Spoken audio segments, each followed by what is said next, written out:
সবাইকে আসসালামু আলাইকুম। এই যে কাকরোল, এই কাকরোলগুলো কিন্তু কেনা কাকরোল না। মানে ১ বছর আগে আমার শ্বশুরবাড়িতে আমার শাশুড়ি একটা কাকরোল গাছ লাগিয়েছিল। এখন এত বেশি কাকরোল ধরে যে নিজেরা খেয়েও শেষ করা যায় না। তো আমাকে মাঝে মাঝে পাঠায়। আর হচ্ছে যে আজকে সকালবেলা আমি ভাবতেছিলাম যে কী রান্না করব, পরে মনে হলো যে না, তো মিরাজের বাবা তো গতকালকে মানে বাড়িতে থেকে কাকরোল নিয়ে এসেছে। কাকরোল কিন্তু ভর্তা বা ভাজি দুইটা খেতে ভীষণ মজা লাগে। তো আমি আজকে ভাজি করবো, এই যে ভাজির জন্য উঠিয়ে দিয়েছি। কাকরোল ভাজিটা আমাদের বাসায় মোটামুটি সবাই খুব বেশি পছন্দ করে। আর হচ্ছে ভাত রান্না করেছি, ভাতের ভিতরে আমি আলুটা সিদ্ধ দিয়েছিলাম। তারপর হচ্ছে যে খুব ঝটপট করে আলুগুলো আমি ছিলে নিলাম। আর হচ্ছে আমি ভর্তা মানে কেন জানি আজকে আমার হাত জ্বলতেছিল, তো আমি ভর্তা বানাতে মেরাজের বাবাকে দিয়েছি। মেরাজের বাবার হাতের ভর্তা আবার খেতে অনেক বেশি মজা হয়। সে খুব সুন্দর করে যত্ন করে ভর্তা বানায়। তো আজকে আমি তাকে ভর্তা বানাতে দিয়েছি। মানে আমিও করি, কিন্তু মাঝে মাঝে দেখা যায় যে তাকে দিয়েও আমি ভর্তা বানাই।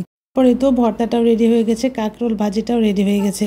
এরকম হলে কিন্তু ভালোই হয়। মানে এখন আমাদের কোনো কিছু কিনতে গেলে যে ফরমালিন, ওই ভয়েই কোনো কিছু খেতে ভয় লাগে যে না জানি কোনটার ভিতর কোন ফরমালিন যুক্ত করেছে।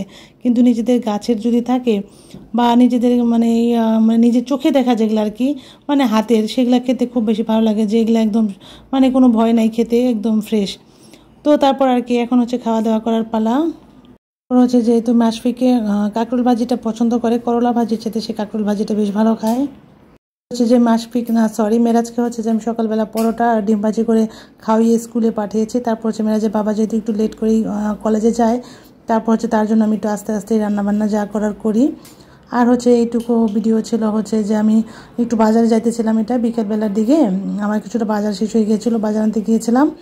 আর এখন তো আসলে বলা যায় না কখন বৃষ্টি আসে, মানে দেখা যায় যে এই রোদ এই বৃষ্টি, এরকম একটা অবস্থা। আমার বাসার নিচে এই যে একটা টি স্টোরি আছে, মানে এখানে দেখা যাচ্ছে যে ভাই আজকে ছাতা লাগাই দিচ্ছে, কারণ কখনো বৃষ্টি কখনো রোদ এরকম, মানে ওইটা থেকে বাঁচার জন্য আর কি, তার কাস্টমারকে সে মানে একটু আরাম দেওয়ার জন্য সে এরকম ছাতা, বড় বড় ছাতা লাগিয়ে দিচ্ছে।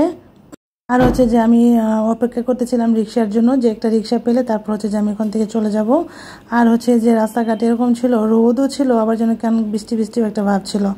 তো যাই হোক, এখানে আমি করেছি, বাজার করে এনেছি। তারপর হচ্ছে যে আমার বাসার ঠিক মানে পাশে এরকম একটা জায়গা আছে, যেখানে একটা আন্টি আছে, তার হয়, তার হচ্ছে কি পেঁপে গাছে পেঁপে ধরেছে অনেক। আর হচ্ছে তার আছে কি বলে ওটাকে, মিষ্টি কুমড়া না, সরি, চাল কুমড়া গাছ আছে। তো সেই চাল কুমড়া গাছ থেকে তাকে আমি বলেছিলাম চাল কুমড়ার পাতা দেওয়ার জন্য। মানে প্রতি বছরে আমি তার কাছ থেকে চাল কুমড়ার পাতা নিয়ে বড়া বানিয়ে খাই।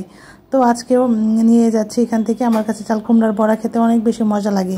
আজকে তো আর বড়া বানাতে পারবো না, তো পাতাগুলো নিয়ে রেখে দিচ্ছি। এগুলো হচ্ছে যে আমি ফ্রিজে রেখে তারপর হচ্ছে যে অন্য একটা সময় সুবিধা বুঝে আমি বড়াটা বানিয়ে ফেলবো। তো এই তো আজকে আমার ভিডিওটা এ পর্যন্তই। সবাই ভালো থাকবেন, সুস্থ থাকবেন, আল্লাহ হাফেজ।